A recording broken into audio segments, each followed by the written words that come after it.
close till I get up. Time is barely on our side. I don't wanna waste what's left. प्यारे बच्चों नमस्कार। आज हम आप लोगों को गणित कक्षा 9 प्रश्नावली 1.3 का प्रश्न संख्या 3 बताने जा रहा हूं। आप लोग इस वीडियो को ध्यानपूर्वक देखिए और लाइक शेयर और सब्सक्राइब करना ना भूलें। तो प्रश्न संख्या 3 देखिए यहाँ पे, निम्नांकित को P/Q के रूप में व्यक्त करो जबकि P और Q पूर्णांक हैं और Q = 0 हैं। तो पहला क्वेश्चन है 0.6 बार, सेकंड क्वेश्चन है 0.47 बार और थर्ड क्वेश्चन है आपका 0.001 बार। तो हम पहला क्वेश्चन चलते हैं, क्वेश्चन नंबर 1 0.6 बार को। अब देखिए यहाँ पे हम माना इसको मान लेते हैं x बराबर 0.6 बार को हम x मान लिए। तो अब देखिए यहाँ पे हम लिख सकते हैं x = 0.6 और बार लगा है तो समझ लीजिए कि ये 6 क्या है, अनंत बार लिखा गया है, इसलिए 6 से लिखते चले जाइए यहाँ पे। तो अब आप देखिए जो 6 है वो एक पॉइंट पर लगा हुआ है, एक अंक है, इसलिए हम दोनों पक्षों में क्या करेंगे 10 अंक से गुणा करेंगे। तो लिखिए दोनों पक्षों में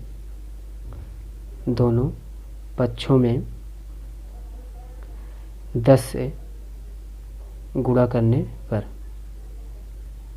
दोनों पक्षों में 10 से गुणा करने पर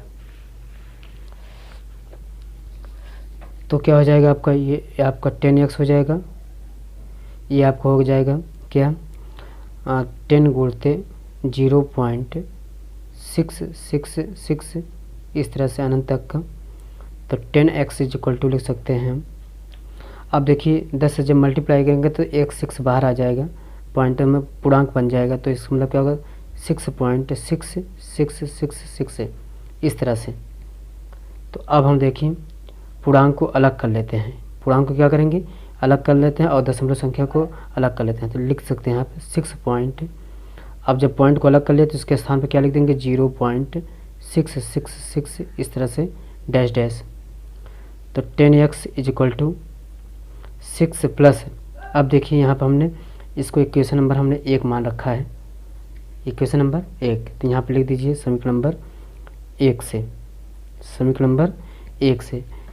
जब हम समीकरण नंबर 1 से चल रहे हैं तो इसमें हम क्या लिखेंगे, अब यही देखिए ये वाली संख्या कहाँ पे है, ये है, और इसमें इस इतने बराबर क्या लिखा है x है, तो यहाँ पे हम क्या लिखेंगे x लिख दीजिए आप। तो आप देखिए तो 10x को हम x के इधर लाएंगे तो क्या होगा -x हो जाएगा, = क्या होगा 6। तो 10x में से एक x कम हुआ तो क्या होगा 9x = 6। तो x बराबर क्या होगा 6/9, काट दीजिए 3 दूना 6, 3 त्रिका 9, अर्थात हो गया आपका x बराबर 2/3। अर्थात हम क्या लिख सकते हैं यहाँ पे x 0.6 बार का हम लिख सकते हैं क्या, अतः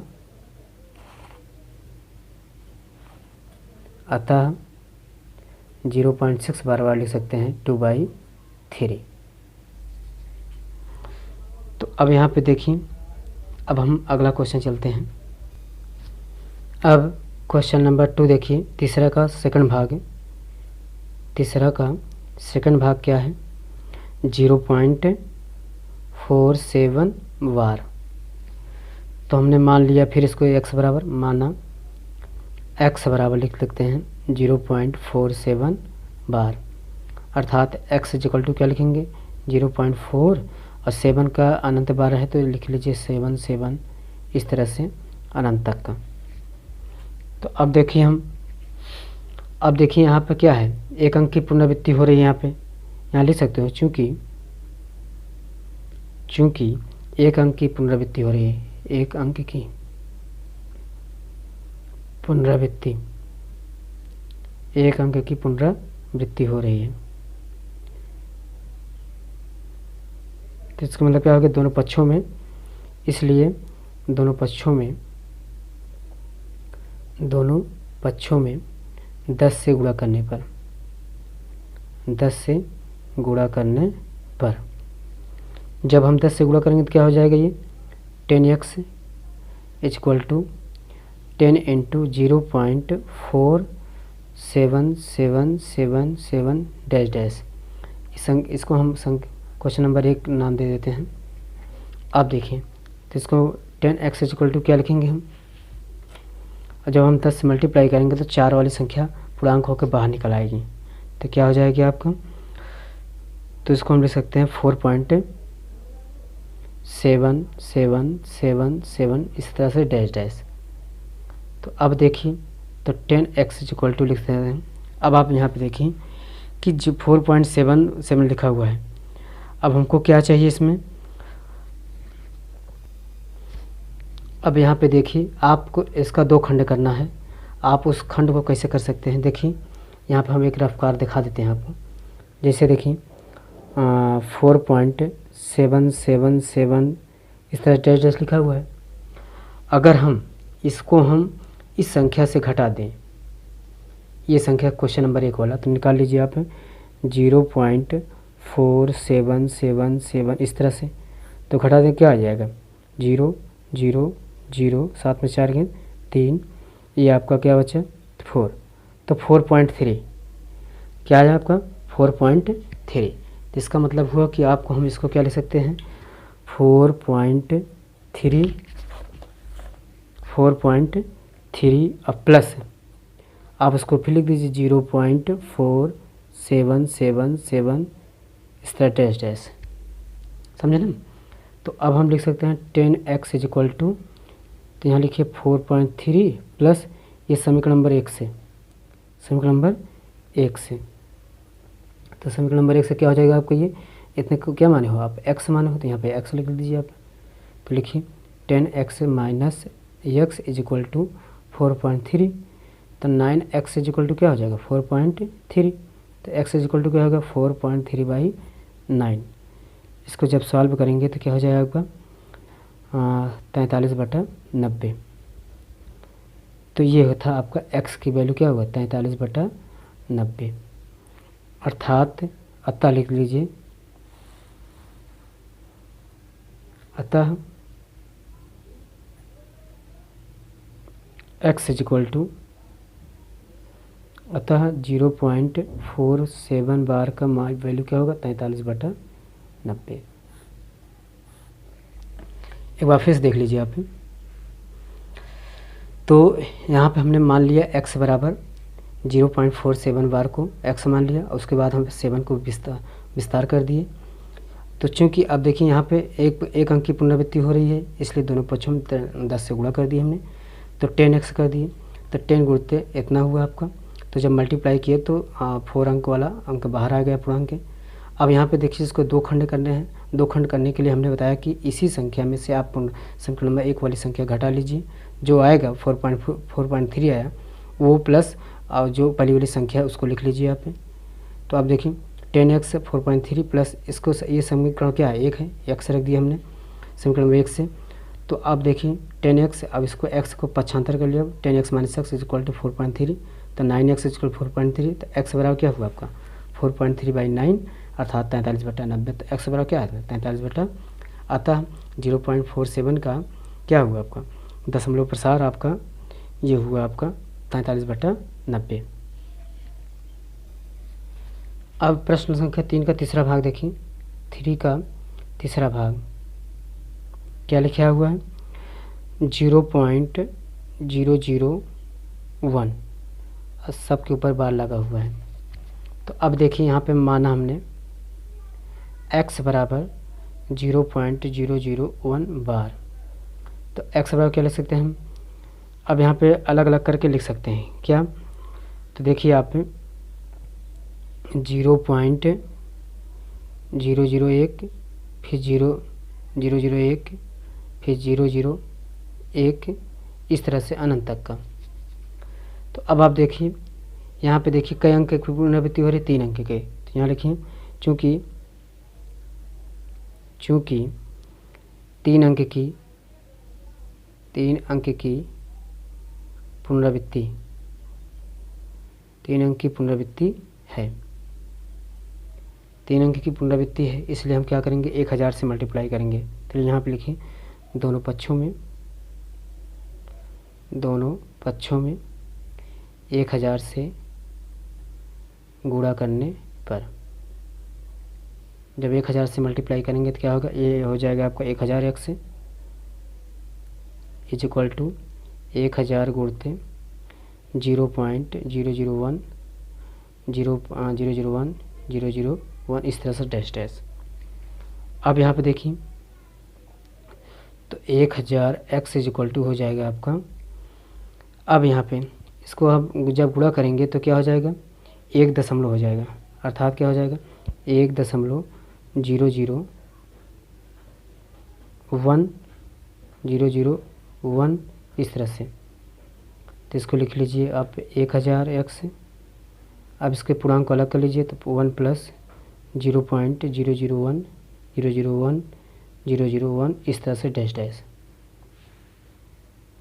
तो अब आप देखिए तो 1000x इज इक्वल टू यहाँ पे 1, अब यहाँ पे समीकरण नंबर 1 से हमने इसको एक संख्या 1 मान लिया है, तो समीकरण नंबर 1 से, तो 1 से क्या होगा, इसको क्या मानेंगे हम x मान लेते हैं। तो 1000x minus x is equal to क्या 1 हुआ, तो 1000 में x घट जाएगा तो 999x इज इक्वल टू 1। तो x बराबर क्या हुआ आपका, x बराबर हुआ 1/999। ये आया था आपका आंसर। ये क्वेश्चन नंबर 4 देखिए, 0.9999 में डैश डैश को p/q रूप में व्यक्त करो। क्या अपने उत्तर से आश्चर्यचकित होते हो? अपने अध्यापक और सहपाठियों से इस उत्तर पर विचार कीजिए। तो देखिए इसका, ये आपके पिछले सवाल की तरह फिर वैसे है। सॉल्यूशन देखिए इसका, सॉल्यूशन में क्या है आपको मान लेते हैं, माना x बराबर हमने क्या मान लिया 0.99 मान लिया हमने। अब हम जब x का इतना मान लिया है आपका, x बराबर 0.99 मान लिया गया है, तो अर्थात हम अब देखिए यहाँ पे 1 अंक के बाद पुनरावृत्ति हो रही है। यहाँ देखिए 1 अंक की पुनरावृत्ति हो रही है, 1 अंक की पुनरावृत्ति हो रही है, 1 अंक की पुनरावृत्ति हो रही है। तो जब हो रही है तो इसका इक्वेशन नंबर हम 1 मान लेते हैं इस तरह से। तो अब देखिए जब 1 अंक की पुनरावृत्ति है तो दोनों पक्षों में कितने से गुणा कर दें। देखिए दोनों पक्षों में 10 से गुणा करने पर, 10 से गुणा कर दीजिए आप, तो क्या हो जाएगा आपका 10x इज इक्वल टू 10 गुणते 0.99 डैश डैश। तो 10x इज इक्वल टू क्या हो जाएगा, 10 से जब मल्टीप्लाएंगे तो 9 बाहर आ जाएगा आपका, 9.99 इस तरह से डैश डैश।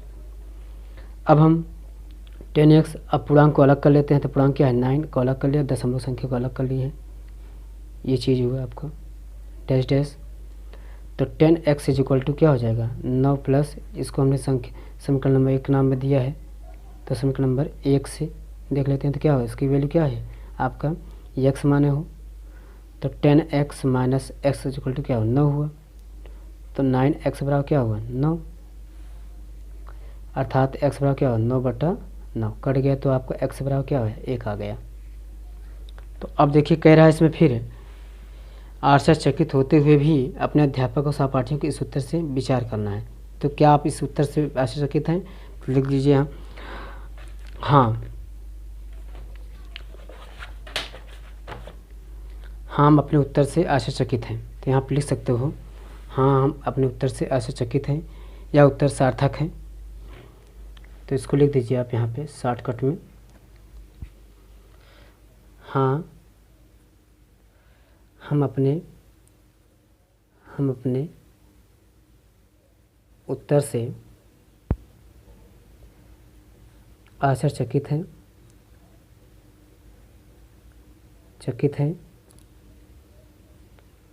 यह उत्तर सार्थक है, या उत्तर सार्थक है, क्योंकि 0.99 स्वतः आगे तक चलता रहे, आगे तक चलता रहे, तो 0.999 डैश डैश तथा एक में कोई अंतर नहीं होगा।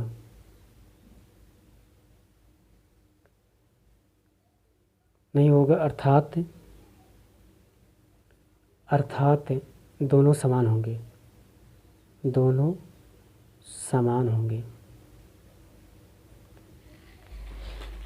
तो आप ये देखिए कि दोनों क्या होंगे, ये समान होंगे। अर्थात आप ये भी लिख सकते हो क्या, क्योंकि 0.999 में 9 की पुनरावृत्ति अनंत तक हो रही है, इसलिए 1 और 0.99 में के बीच कोई रिक्त स्थान नहीं है, अतः वे क्या होंगे, समान होंगे। आप इतना भी लिख सकते हो। क्वेश्चन नंबर 5 देखिए। 1/17 के दशमलव प्रसारण में आवर्ती खंड में अधिकतम कितने अंक हो सकते हैं? अपने उत्तर की पुष्टि के लिए विभाजन क्रिया कीजिए। तो देखिए, तो अभी हमने देखा कि क्वेश्चन नंबर 2 में 1/7 के 6 अंक रिपीट हो रहे हैं, 6 अंक रिपीट हो रहे हैं। तो इसलिए हम देख लीजिए इसका सॉल्यूशन देखिए। इसका सॉल्यूशन देखिए आप, जब 1/7 में 0.14287 है, ये संख्या क्या हो, 6 अंक रिपीट हो रहे हैं, 6 अंक क्या हो रहे हैं, दोहरा रहे हैं, रिपीट हो रहे हैं। तो आप समझ सकते हैं कि 1/17 में कितने रिपीट होंगे, इसलिए 1/17 में कितने हो जाएंगे, 16 अंक रिपीट होंगे, 16 अंक रिपीट होंगे।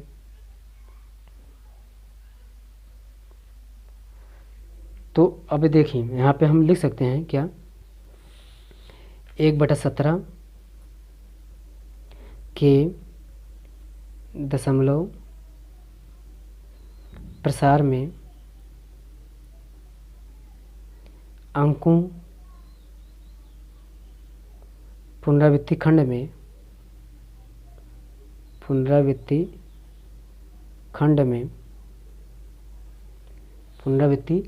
में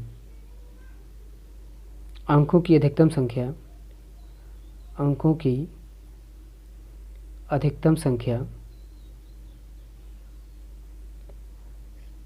अब 17 - 1 हो जाएगा, अर्थात 16 हो सकती है, 16 हो सकती है। अगर आपको निकालने हैं तो आप भाग कर सकते हो 1/17 को। यहाँ पे देखिए 1/17 बराबर लिख सकते हैं हम क्या, 1 में से हम 17 से भाग दे देते हैं। जब हम 17 से भाग देंगे तो शायद आपको हम कर चुके हैं पहले से, तो 0.823529 उसके बाद 7647। आप जब भाग करेंगे 1 में 17 से, तो आपका 0.058823529411767 आएगा। आप देख लीजिए, गिन लीजिए कितना अंक है, 1 2 3 4 5 6 7 8 9 10 11 12 13 14 15 16। देखिए 16 अंक है, अर्थात क्या है, ये आशांत आवृत्ति है, आशांत आवृत्ति या अनोसानी आवृत्ति होगा। यही आपका आंसर है।